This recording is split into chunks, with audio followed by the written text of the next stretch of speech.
அத்தியாயம் 31. அகத்தியர் பெருமான். இந்திரபிரஸ்தத்தில் தர்மருடன் இருந்த பிராமணர்கள் அவரும் அவருடைய சகோதரர்களும் வனவாசம் செய்யும் போதும் அவர்களுடன் இருந்து வரலானார்கள். இதனால் கூட இருந்த பரிவார கூட்டத்தை சமாளித்தபடி காலத்தை கழிப்பது பாண்டவர்களுக்கு வெகு சிரமமாக இருந்து வந்தது. இந்த நிலையில்தான் அர்ஜுனன் அஸ்திரங்களை பெற வேண்டி தவமியற்று சென்றான். ஒருநாள் லோமசர் என்ற பிரம்மரிஷி பாண்டவர்களை காண வேண்டி அவர்களுடைய ஆசிரமத்திற்கு வந்தார். அங்கு இருந்த கூட்டத்தை கண்ட லோமசர் பாண்டவர்களிடம், பாண்டு புத்திரர்களே, இந்த பரிவார கூட்டத்தை குறைத்து கொண்டு தீர்த்த யாத்திரை செய்யுங்கள். பரிவார சுமை குறைந்தால்தான் இஷ்டப்படி பயணித்திட இயலும் என்று யோசனை கூறினார். அதனை ஏற்றுக்கொண்ட தருமர் தன் பரிவாரங்களை பார்த்து, ஆயாசம் தாங்க இயலாதவர்களும் நல்ல உணவை உண்ண விரும்பிய சமையற்காரரை அண்டி நிற்போரும் ராஜபக்தியை மட்டும் கருத்தில் கொண்டு என்னுடன் வந்துள்ளோரும் திருதராஷ்டிர மகாராஜாவிடம் செல்லுங்கள். அவர் ஒருவேளை உங்களை ஆதரிக்காது போனால் நீங்கள் அனைவரும் துருபதராஜனிடம் சென்றிடலாம் என்று கூறி அவர்களை சமாதானம் செய்து அனுப்பினார். இவ்வாறு பாண்டவர்கள் தங்கள் பரிவார கூட்டத்தை குறைத்து கொண்ட பின் புண்ணிய தலங்கள் பலவற்றுக்கு யாத்திரை மேற்கொண்டனர். அவர்கள் எங்கு சென்று அடைகின்றனரோ அங்குள்ள பூர்வ கதைகளை கேட்டவாறு சென்றனர். இவ்வாறு அவர்கள் கேட்டறிந்தவற்றில் குறுமுனியான அகத்தியர் பெருமானது கதையும் அடங்கும். ஒரு சமயம் சில பித்ருக்கள் தலைகீழாக தொங்கியவாறு துன்புறுவதை அகத்தியர் பெருமான் கண்டு அவர்களிடம் சென்று, நீங்கள் எல்லாம் யார்? ஏன் இவ்வாறு கடும் தவம் புரிகிறீர்கள் என்று வினவினார். அதற்கு அவர்கள், மகனே, நாங்கள் உனது முன்னோர்கள்.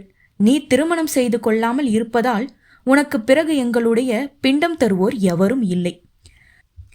நீ புத்திர பாக்கியம் பெறத்தக்க வழியை தேடினாயானால் நாங்கள் இத்துன்ப நிலையிலிருந்து தப்பிடுவோம் என்று கூறினர். இதனால் அகத்தியர் பெருமான் திருமணம் செய்து கொள்ள முடிவு செய்தார். இந்நிலையில் விதர்ப்ப நாட்டு மன்னன் தனக்கு குழந்தை இல்லை என்ற துயரத்தில் ஆழ்ந்திருந்தான். இதன் பொருட்டு அம்மன்னவன் அகத்தியர் பெருமானை பணிந்து தனக்குள்ள மனக்குறையை கூறி வருந்தினான். அகத்தியரிடம் தனக்கு புத்திர பாக்கியம் உண்டாக ஆசி வழங்குமாறு வேண்டினான். அரசனே, உனக்கு குழந்தை பாக்கியம் உண்டாகும். ஓர் அழகான மகளை நீ பெறுவாய். அவளை நீ எனக்கு மனைவியாக தருவாயாக என்று விதர்ப்ப நாட்டவனுக்கு அகத்தியர் வரம் தந்தருளினார். உலகில் உள்ள பெண்களின் லட்சணங்களை எல்லாம் சேர்த்து மிகுந்த பேரழகு ரூபத்தை மனதில் நிர்மாணித்து கொண்டு விதர்ப்ப நாட்ட மன்னவனுக்கு அகத்தியர் பெருமான் இவ்வரத்தை தந்தருளினார். அகத்தியர் அளித்த வரத்தின்படி விதர்ப்ப நாட்டு அரசி கருவுற்று அழகான பெண் மகவை ஈன்றாள். அவளுக்கு லோபமுத்திரை என்று பெயரிட்டனர். அப்பெண் குறுமுனி மனத்தில் கற்பனை செய்திட்ட சர்வ லட்சணங்களையும் கொண்டு பேரழகு பெண்ணாக வளர்ந்து திருமண வயதை அடைந்தாள். அவளது அழகு பற்றி பல நாட்டு ராஜகுமாரர்களும் அறிந்திருந்த போதும் அகத்தியருக்கு பயந்து எவரும் அவளை மணந்திட முன் வரவில்லை. ஒருநாள் விதர்ப்ப மன்னனிடம் வந்த அகத்தியர் பெருமான் அவனிடம், என்ன ராஜனே, எனது பித்ருக்களுக்கு திருப்தி செய்ய புத்திரனை பெற விரும்புகிறேன். எனக்கு நீ அளித்திட்ட வாக்குப்படி உன் மகளை எனக்கு தருவாயாக என்றார்.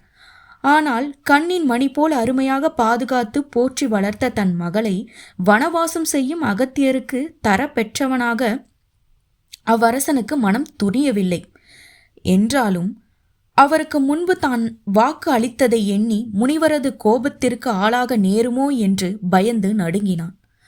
அரசனும் அரசியும் இத்துயரத்தால் மனம் வருந்தி கொண்டிருப்பதை கண்ட அவர்களது அருமை மகளான லோபமுத்திரை அவர்களிடம் வந்து, ஏன் வருந்துகிறீர்கள்?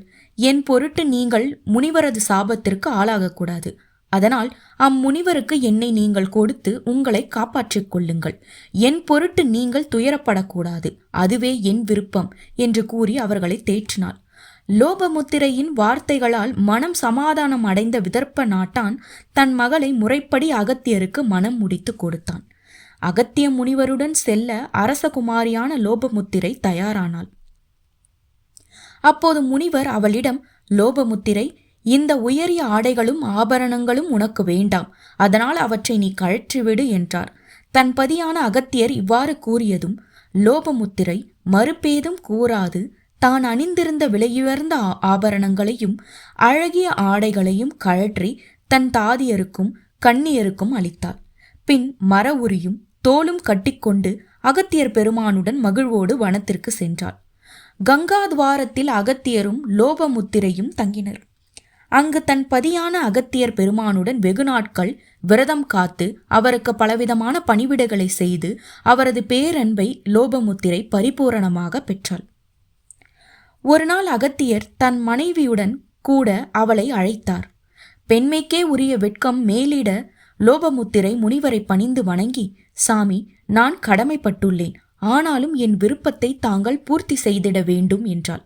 அவளது பேரழகாலும் அவளது நற்பண்புகளாலும் மனம் கவரப்பட்ட அகத்தியர், ஆஹா, அப்படியா, அப்படியே செய்கிறேன், கூறுவாயாக என்றார். உடனே லோபமுத்திரை, சாமி, என் தந்தையின் அரண்மனையில் இருந்தபோது நான் படுத்துறங்கிய படுக்கை, நான் அணிந்த ஆடை அணிகலன்கள் ஆகியவற்றை போன்று இங்கு தங்களால் நான் அடைந்து தாங்களும் திவ்ய அலங்காரங்களை பூண்டு பெருமகிழ்வோடு என்னை சேர வேண்டும், இதுவே என் விருப்பமாகும் என்றாள். லோபமுத்திரை கூறியதை கேட்டதும் அகத்தியர் பெருமான், என் பிரியமானவளே, நீ உரைத்தபடி செய்திட செல்வம் என்னிடம் இல்லையே, நானும் நீயும் வனத்தில் வாசம் புரியும் தரித்திரர்கள் அல்லவா என்றார். அதற்கு அவள், சாமி, தவ வலிமையால் அனைத்தையும் படைத்திடும் வல்லமை உடையவராயிற்றே, தாங்கள் ஒரு நொடி பொழுதில் உலகத்து செல்வங்கள் அனைத்தையும் தங்களால் சம்பாதித்திட இயலும் என்றார். லோபமுத்திரை, நீ கூறியவாறு நான் சம்பாதித்தால் அது என் தவத்தின் பயனை அழித்துவிடும். இதில் உனக்கு விருப்பமா என்று அவளிடம் அகத்தியர் வினவினார். சாமி, அதை நான் விரும்பவில்லை. தவத்தை செலவழிக்காது போதிய தனத்தை தாங்கள் எங்கேயாவது சம்பாதித்து கொண்டு வரலாம் என்றுதான் கூறினேன் என்றாள் அந்த பத்தினி. பாக்கியவதியே, நீ உரைத்தவாறே நான் செய்கிறேன் என்றுரைத்த அகத்தியர் பெருமான் சாதாரண அந்தணரை போன்று மன்னர்களை நாடி சென்று யாசித்திட சென்றார். முதலில் மிகுந்த செல்வபலம் படைத்தவன் என்று புகழ்பெற்ற மன்னன் ஒருவனிடம் அகத்தியர் சென்று, மன்னா, நான் தானம் வேண்டி வந்தேன், பிறருக்கு குறை துன்பம் என எதுவும் ஏற்படாது, எனக்கு தானம் தர வேண்டும் என்றார். உடனே அகத்தியரிடம் அந்த அரசன் தனது ஆட்சியின் வரவு செலவுகளை ஒன்றும் மறைத்திடாது கணக்கை ஒப்புவித்து, முனிவரே, தாங்களே பார்த்து எடுத்துக்கொள்க என்று வேண்டினான். அந்த ராஜ்யத்தின் வரவு செலவு கணக்கை நோட்டமிட்ட போது அதில் மிச்சம் என ஏதும் இல்லாதிருந்தது. அதனால் அகத்திய பெருமான், அரசனே, உன்னிடம் தானம் பெற்றால் உனது பிரஜைகள் துன்புறும் நிலையே உண்டாகும், வேறு எங்காவது நான் பார்க்கிறேன் என்றுரைத்து அங்கிருந்து புறப்பட்டார். அப்போது அந்த அரசன் முனிவரிடம், தவசீலரே, நானும் கூட வருகிறேன் என்று கூறி அவருடன் சேர்ந்து புறப்பட்டான். இருவரும் மற்றொரு நாட்டு அரசனிடம் சென்றபோது அங்கும் இதே நிலைதான் இருந்தது. அப்போது நியாயமான முறையில் வரிகளை பெற்று கடமைகளை பூரணமாக செய்து தர்மநெறி தவறாது நடந்து வரும் அரசர்களிடமிருந்து தானத்தை தான் பெற்றால் அவர்களது குடிமக்களுக்கு நஷ்டமும் துன்பமும் உண்டாகும் என்பதை அகத்தியர் பெருமான் உணர்ந்தார். பின் அந்நாட்டவனும் சேர்ந்து கொள்ள மூவருமாக இல்வலன் என்ற கொடிய அசுரன் ஒருவனிடம் சென்று தானம் கேட்பது உசிதமானது என்று முடிவு செய்தனர். அசுரனான இல்வலனும் அவனது தம்பி வாதாபியும் பிராமணர்கள் மீது தீராத துவேஷம் கொண்டிருந்தனர். இல்வலன் பிராமணர்களை விருந்துக்கு அழைப்பான். அப்போது மாயையால் தன் தம்பி வாதாபியை ஆடு போன்று உருவம் எடுக்க செய்து அந்த ஆட்டை வெட்டி பக்குவமாக சமைத்து விருந்துண்ண வந்த பிராமணர்களை உண்ண சொல்வான். அக்காலத்தில் பிராமணர்கள் மாமிச உணவை உண்டு வந்தனர். இல்வலன் அளித்த விருந்தினை பிராமணர்கள் உண்டு முடித்ததும் இல்வலன், வாதாபி வா என்று கூவி அழைப்பான். இறந்தவரை திரும்பி உயிர்ப்பித்து அழைக்கும் வரத்தை இல்வலன் பெற்றிருந்தமையால் அவன் கூவி அழைத்ததும் வாதாபி மீண்டும் உயிர்த்தெழுந்து விருந்துண்ட பிராமணர்களது வயிற்றை கிழித்து கொண்டு அசுர சிரிப்பை சிரித்தவாறு வெளிவருவான். இவ்வாறு பிராமணர்கள் பலர் உயிரிழந்தனர். தங்களிடம் தானம் பெற வேண்டி அகத்தியர் வருகை தந்திருப்பதை அறிந்த அசுரர்கள் இருவரும், நல்ல பிராமணர் இன்று நம் வலையில் சிக்கினார் என்று எண்ணி மகிழ்ந்தனர். இல்வலன் அம்முனிவரை வரவேற்று உபசரித்து தன் வழக்கப்படி விருந்துண்ண வைத்தான். விருந்து முடிந்ததும் இல்வலன், வாதாபி, சீக்கிரம் வெளியே வா என்று கூவி அழைத்தான். அப்போது அகத்தியர் பெருமான், வாதாபியே, உலகம் சாந்தி பெற நீ ஜீரணம் செய்யப்பட்டாய் என்றுரைத்து தம் வயிற்றை தடவி கொடுத்தார். இல்வலன் பலமுறை வாதாபி வா, வாதாபி வா என்று பயந்து கூறினான். ஆனால் வாதாபி உயிர்த்தெழுந்து வரவே இல்லை. அப்போது அகத்தியர் பெருமான் இல்வலனிடம், அசுரனே, உன் தம்பி வாதாபி ஜீரணமாகிவிட்டான். வீணே ஏன் கூவிக்கொண்டிருக்கிறாய் என்றார். தன் தவறை உணர்ந்த அசுரன் இல்வலன் அகத்தியரை பணிந்து வணங்கி அவர் கோரிய தனங்கள் அனைத்தையும் கொடுத்து அனுப்பி வைத்தான். அத்தனங்களை கொண்டு தன் இல்லத்தவளான லோபமுத்திரையை அகத்தியர் பெருமான் திருப்தி அடைய செய்தார்.